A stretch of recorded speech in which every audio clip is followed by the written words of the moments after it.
Wabarakatuh. Perkenalkan, nama saya Raffi Nur Fadilah dari Universitas Pamulang dengan NIM 2410-150-2310 dengan kode kelas 04 SMJK 012. Di sini saya akan tutorial dalam membuat jalur model regresi berganda dalam model SPSS versi 27 kebetulan saya pakai. Ini bisa langsung kita buka aja SPSS-nya.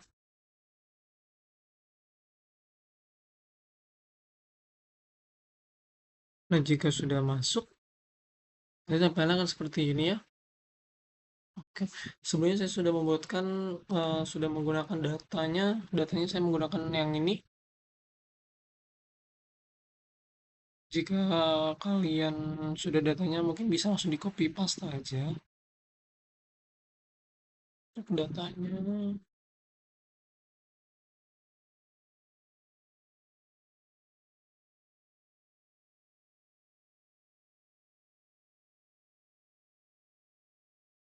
Nah, nanti tampilnya akan seperti ini. Lalu kita ke variable view. Nah, di sini saya juga sudah menyiapkan datanya biar cepat ya. Di sini ada X1, X2-nya itu kita ganti nanti. Copy lagi. Ini kita ganti di namanya. Namanya nanti akan kita ganti. Nah,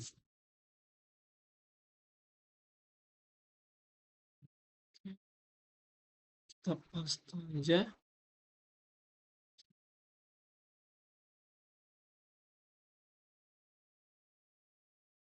Dan tempelkan seperti ini. Lalu untuk labelnya kita pakai citra merek, store atmosfer, dan minat beli. Kita copy aja dan yang diganti ini ditaruh di label sini. Sebenarnya nggak diganti ya, ditaruh aja. Ini bisa digeser aja biar agak panjang. Lalu yang pertama adalah kita bisa langsung ke analyze. Nah, di analyze sendiri itu kita bisa buka ke regresi, lalu ke linear. Nah, ini untuk data yang pertamanya adalah untuk minat belinya kita bisa taruh di dependent, dan citra mereknya kita taruh independen, store atmosfernya juga kita taruh independen. Jika sudah seperti ini, bisa langsung kita oke aja. Kita akan keluar outputnya seperti ini. Dan ini adalah hasilnya secara tidak langsung dari hasil dari store atmosfer dan citra merek diambil dari variabel minat beli. Lalu untuk mencari korelasinya, kita bisa langsung ke analyze lagi. Dari sini ada di korelasi, kita langsung klik ke bivariat. Nah, di sini untuk 4 variabelnya kita bisa pindahkan ke citra mereknya di variabel, lalu ke store atmosfernya kita taruh di variabel lagi. Sampai posisinya nanti seperti ini, kalau sudah langsung kita klik OK. Nah, nanti hasilnya bisa di copy aja atau di screenshot juga bisa. Ini untuk hasil koefisiennya, sebelumnya saya sudah pindahkan ke data sebelah sini. Nah, ini untuk hasil yang pertama, 185. Nah, ini diambil dari nilai betanya. Nilai betanya di 0,574 dan 0,306. Ini konstantanya jika kedua variabel independen bernilai 0, maka nilai dasarnya minat belinya adalah sebesar 8,156. Di sini ada di angka di konstannya. Koefisien citra merek 0,483 itu berpengaruh positif setiap peningkatan satuan citra merek, maka minat beli naik sebesar 0,483. Di sini kenaikannya sampai 0,483 untuk citra merek.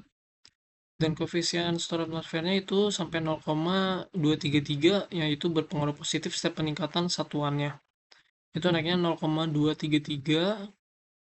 Nah, pengujian secara parsial menunjukkan bahwa citra merek itu memiliki pengaruh positif dan signifikan terhadap minat beli. Nah, di sini berdasarkan nilai standarnya atau nilai betanya itu ada di 0,574 untuk citra merek, dan store atmosfernya itu ada di 0,306. Lalu tadi kita balik ke SPSS-nya lagi. Di sini ada correlation-nya sendiri ya. Untuk hasil correlation-nya itu ada di 0,312. itu hubungan antara citra merek dan atmosfernya itu bertandanya cukup kuat. Di sini saya sudah juga buat penjelasannya.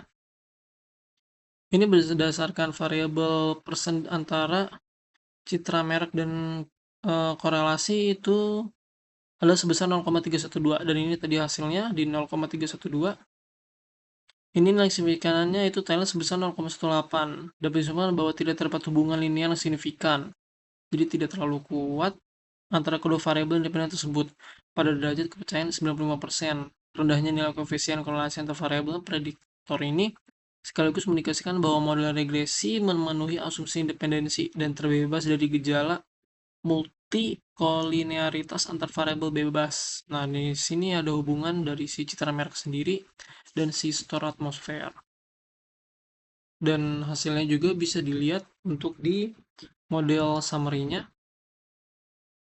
Nah, di sini ada model summary-nya. Ini di R square-nya di 0,533, itu artinya sebesar pengaruh kontribusi besarnya adalah sebesar 53,3% itu terhadap store atmosfer dan citra merek. Nah, di sini juga ada mengkonfirmasi bahwa store atmosfer dan citra merek secara kolektif memiliki kontribusi pengaruh sebesar 53,3%. Di sini dari hasil R square-nya 53,3% terhadap variabel Y. Akurasi model ini dinilai moderat dengan tingkat kesalahan prediktif atau standar ya sebesar 4,79694. Di sini hasilnya. Adapun penyusunan derajat kebebasan melalui R square-nya itu selisih 47,8%. Nah, di sini untuk selisihnya, dan variabel sisanya dipengaruhi oleh faktor-faktor di luar model atau di luar variabel lain. Lalu kita ke tahap berikutnya, itu kita akan mengetes di variabel yang lainnya. Kita bisa balik ke SPSS-nya lagi. Nah, di sini kita bisa langsung klik analyze, ada di regression, nah ada di linear. Nanti tampilannya seperti ini. Si minat belinya kita keluarin dulu dan kita ganti oleh keputusan pembelian. Nah, keputusan pembeliannya di sini dan minat belinya kita taruh di bawah. Jadi di dependennya ada di keputusan pembelian, di blok one of one atau independennya itu ada di citra merek, store atmosfer, dan minat beli. Ini bisa ditaruh di bawah. Langsung kita klik OK aja. Nah, nanti akan keluar datanya seperti ini. Nah, untuk hasilnya nanti akan seperti ini. Untuk hasilnya di 0,263. Pengaruh terbesarnya itu bisa kita lihat di model summary-nya itu di 0,702. Itu artinya di 70,2% pengaruh antara minat beli, store atmosfer, citra merek terhadap keputusan pembelian itu di angka 70,2%. Nah, untuk sisanya itu dipengaruhi oleh variabel-variabel lain. Lalu di sini saya juga sudah membuatkan untuk hasil analisis datanya. Ini untuk hasil analisis data yang terakhir. Nah, berdasarkan estimasi uji parsial pada tabel koefisien, itu hasilnya ada di 0,263. Ini sebaliknya, variabel store atmosfer itu terdiri dari 0,968. Itu tidak memperlihatkan pengaruh kontributif yang signifikan secara statistik pada taraf di 5%, merujuk pada nilai standarnya itu di 0,427, memegang peran sebagai prediktor dengan gaya intervensi paling dominan terhadap keputusan pembelian dilihat secara citra merek. Jadi sini tadi ada di hasilnya di model summary-nya itu pengaruh terbesarnya ada di 70,2%.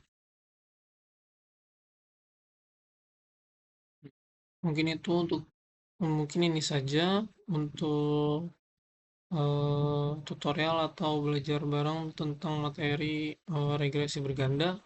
Nanti yang bisa diambil adalah hasil dari si koefisien terakhir, dan model summary-nya ini juga bisa diambil untuk dijadikan output, dan yang terakhir di correlation-nya juga bisa diambil. Oke, sekian, kurang lebihnya mohon maaf. Wassalamualaikum warahmatullahi wabarakatuh.